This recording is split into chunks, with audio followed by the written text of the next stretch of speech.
Stop. Yes, you, right now. Pause everything. This message is not random. God chose this very second to reach you. You didn't come across this video by accident. You were chosen. God sees your heart.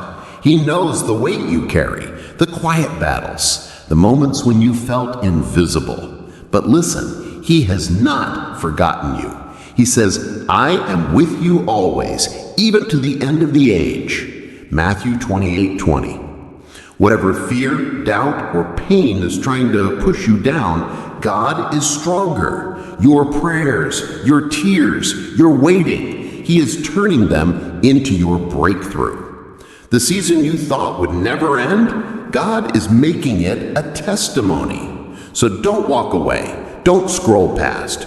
Open your heart to Him right now. He wants to carry your burdens, to guide your steps, and to fill your life with hope. Remember, the Creator of the universe calls you His own. He says, be strong and courageous. Do not be afraid. Do not be discouraged, for the Lord your God will be with you wherever you go. Joshua 1:9. Take a deep breath.